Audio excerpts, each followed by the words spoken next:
नमस्कार, मैं पीयूष राय राम गुलाम राय YouTube channel पे एक बार फिर से आपका स्वागत करता हूँ। पिछले वीडियो में हमने सूझ या अंतर्दृष्टि सिद्धांत जो अधिगम से संबंधित है, अधिगम कैसे होता है ये बताने से संबंधित है, उससे परिचय प्राप्त किया था। अब हम इस वीडियो में उस सिद्धांत की कुछ प्रमुख विशेषताओं के बारे में परिचय प्राप्त करेंगे। कोहलर ने अपने सिद्धांत के द्वारा जो एक बड़ी बात की वो ये थी कि सूझ द्वारा जो अधिगम होता है उससे ये प्रतिपादित हुआ कि सीखना अचानक होता है। चूंकि व्यक्ति सूझ के द्वारा सीखता है और सूझ अचानक या एकाएक पैदा होती है, जैसे हम आहा अनुभव की संज्ञा देते हैं। ये सूझ एकाएक पैदा कब होती है? जब व्यक्ति जिस समस्यात्मक परिस्थिति में होता है वहां उसके लिए जो लक्ष्य निर्धारित होता है, उस लक्ष्य और उस लक्ष्य प्राप्ति के उपायों के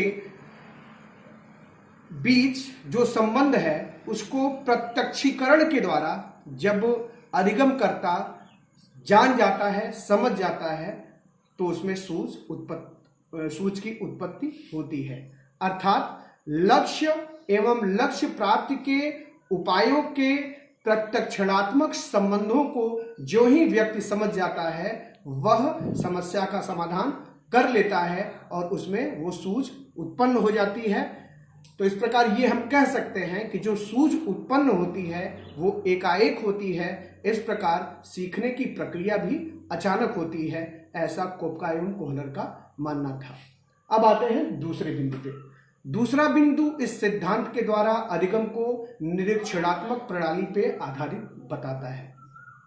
यह सिद्धांत ये कहता है कि जिस भी समस्या की परिस्थिति में अधिगम करता है या जिस भी अधिगम की परिस्थिति में सीखने वाला है वहां निरीक्षण प्रणाली की पर्याप्त व्यवस्था होनी चाहिए। यानी जो समस्यात्मक परिस्थिति है उसके प्रत्येक पहलू का जो सीखने वाला है वो ठीक ढंग से निरीक्षण कर ले, ऐसी व्यवस्था देनी चाहिए। इसे देखते हुए हमें अपने कक्ष में भी किसी भी विषय वस्तु से संबंधित सारे पहलुओं को छात्र के समक्ष रखना चाहिए।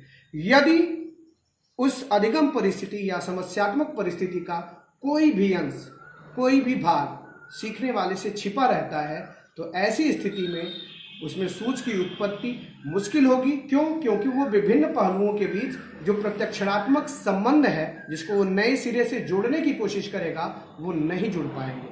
ऐसी स्थिति में न सूझ की उत्पत्ति होगी न ही अधिगम होगा, और अधिगम अगर होगा भी तो प्रयत्न एवं भूल से, न कि सूझ के द्वारा। क्यों? क्योंकि निरीक्षणात्मक प्रणाली में जो समस्या के विभिन्न अंश हैं इनसे अधिगम करता परिचय नहीं प्राप्त कर पाएगा, और नहीं प्राप्त कर पाएगा तो अधिगम सूझयुक्त न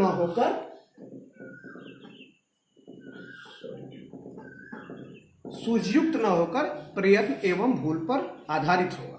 अब आएंगे अगले बिंदु पे। तीसरा बिंदु है निदेशित ध्यान एवं अन्वेषणात्मक प्रणाली।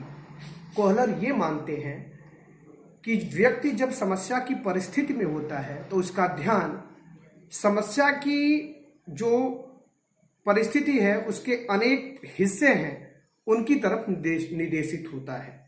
यानी जो समस्या की परिस्थिति है उसके जुड़े विभिन्न उद्दीपक या विभिन्न पक्षों से वो अपना तादात्म्य स्थापित करता है। समस्या के समाधान के लिए वो अपने अन्वेषणात्मक प्रणाली यानी खोजपूर्ण व्यवहार को आरंभ करता है। क्रमशः वह एक एक व्यवहार करता है जिसके द्वारा वो अपनी समस्या का समाधान करे। जैसे कि सुल्तान के द्वारा अपने हाथ से केले को प्राप्त करने की कोशिश करना, फिर अपने पैर से केले को प्राप्त करने की कोशिश करना, छड़ी से केले को प्राप्त करने की कोशिश करना, ये सारे व्यवहार कहीं न कहीं से अन्वेषणात्मक प्रणाली या अन्वेषणात्मक व्यवहार के ही उदाहरण है। अंततोगत्वा जब उसमें सूझ उत्पन्न हो जाती है तो ये भी समझ जाता है कि उसके सारे व्यवहार अर्थपूर्ण नहीं थे। अब बात करें अगले पॉइंट की, जो है निष्क्रियता की अवस्था। अपने अन्वेषणात्मक व्यवहार के द्वारा प्राणी अपने लक्ष्य तक पहुंचना तो चाहता है, लेकिन जरूरी नहीं है कि उसके प्रत्येक व्यवहार से उसको सफलता मिल जाए। ऐसी स्थिति में जब उसे सफलता अपने अन्वेषणात्मक व्यवहार के द्वारा भी नहीं प्राप्त होती है तो वह उदास हो जाता है, वो थक जाता है, उसमें निराशा आ जाती है, उसमें शिथिलता आ जाती है और उस अवस्था को कोहलर ने नाम दिया निष्क्रियता की अवस्था। यद्यपि जो सुल्तान है उसने भी अनेक तरह के अन्वेषणात्मक व्यवहार किए, लेकिन उसे भी जब सफलता नहीं प्राप्त होती है तो वो अपनी छड़ियों के साथ उसी पिंजरे में खेलने लगता है, जबकि वो निराश होता है। लेकिन इसके बावजूद उसकी खोज परक व्यवहार वो जारी रहता है। खैर, अब बात करेंगे अगले पॉइंट की। अगला पॉइंट है सूझ का अचानक आगमन। प्राणी जब निष्क्रियता की अवस्था में होता है, उदासीन होता है, शिथिल अवस्था में होता है, इसी बीच एकाएक उसमें सूझ का आगमन होता है। क्यों? क्योंकि उसके प्रयास तो जारी हैं। जैसे सुल्तान उन छड़ियों के साथ जब खेल रहा होता है, इसी बीच दो छड़ियों के जुड़ने से एकाएक उसे अपने लक्ष्य और उस लक्ष्य के प्राप्ति के उपायों के बीच जो संबंध है उसका ज्ञान हो जाता है और इस प्रकार उसमें अचानक सूझ का आगमन होता है और वो अपने लक्ष्य की प्राप्ति कर लेता है। यानी सूझ का अचानक आगमन कब होगा? जब लक्ष्य और उस लक्ष्य की प्राप्ति के उपायों के बीच जो संबंध है उनको अधिगमकर्ता प्रत्यक्षीकृत कर ले, उनका परसेप्शन कर ले। अब बात करेंगे अगले पॉइंट की, जो ये कहता है कि सूझ द्वारा सीखने की जांच की जा सकती है और वो जांच है स्थानांतरण। कोहलर महोदय ने ये माना कि अधिगमकर्ता ने जो अधिगम किया है वो सूझ के द्वारा है या नहीं, इसकी जांच की जा सकती है और उसका माध्यम है स्थानांतरण। यदि व्यक्ति ने सूझ के द्वारा सीखा है तो सीखने का स्थानांतरण किया जा सकता है। यद्यपि वो अगर प्रयत्न एवं भूल के द्वारा सीखा होगा तो उसका स्थानांतरण नहीं किया जा सकता है। अपने इस कथन की पुष्टि के लिए कि सीखने का स्थानांतरण किया जा सकता है यदि वो सूझ के द्वारा है, उन्होंने कुछ और प्रयोग किए। उन्होंने सुल्तान जिसपे उन्होंने एक बंद कमरे में बक्सों के साथ एक प्रयोग किया था, उस पर एक और प्रयोग अप्लाई किया। उन्होंने एक कमरे में एक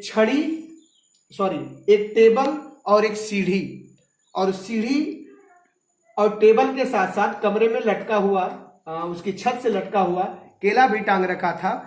सुल्तान को केला प्राप्त करना था, वो भूखा था, तो चूंकि एक दो प्रयास उन्होंने उस पर कर रखा था, इसलिए वो इस कमरे में उपस्थित जो विभिन्न उद्दीपक हैं इनके बीच के संबंधों को परखने लगा और उसने पाया कि इस टेबल को रख के इस पे सीढ़ी लगा के हम केले को प्राप्त कर सकते हैं, और उसने वही किया। उसने टेबल लगाया, उसके ऊपर सीढ़ी लगाया और केले को प्राप्त किया। यही नहीं, अगले प्रयोग में जब अधिगम की परिस्थिति में न बॉक्स था, न छड़ियां थी, न टेबल था, न सीढ़ी थी, सिर्फ सुल्तान और उसके मालिक कोहलर। ऐसी स्थिति में उन्होंने देखा कि जो सुल्तान है वो जाके कोहलर की उंगली पकड़ता है, उनको लेके केले के ठीक नीचे आता है। केले के ठीक नीचे आने के बाद वो उनको वहीं खड़ा कर देता है और उनके कंधे पे चढ़कर केले को प्राप्त कर लेता है। इस प्रकार कोहलर ने यह बताया कि सूझ द्वारा जो अधिगम किया है सुल्तान ने, उसका स्थानांतरण हुआ है। अधिगम की वो परिस्थिति कुछ अलग थी और ये परिस्थिति कुछ अलग है, लेकिन चूंकि उस परिस्थिति में उसने केले को प्राप्त करना सूझ के द्वारा सीखा था, इसीलिए उस सूझ द्वारा अधिगम का स्थानांतरण हुआ और जो सुल्तान नामक चिंपैंजी है उसने इन दोनों ही परिस्थितियों में, एक परिस्थिति में टेबल पे सीढ़ी लगा के इसका अर्जन किया केले का, और दूसरी परिस्थिति में स्वयं कोहलर महोदय को खड़ा करके इनके कंधे पे खड़ा होकर केले को प्राप्त कर लिया। इस प्रकार इस सिद्धांत में उन्होंने ये भी पुष्ट किया कि सूझ द्वारा सीखने का स्थानांतरण होता है। तो ये रहे सूझ या अंतर्दृष्टि द्वारा सीखने की कुछ प्रमुख विशेषताएं। अब हम जानेंगे सीखने के इस सिद्धांत के शैक्षिक निहितार्थ या प्रमुख गुणों को और इसकी कुछ सीमाओं से भी परिचय प्राप्त करेंगे।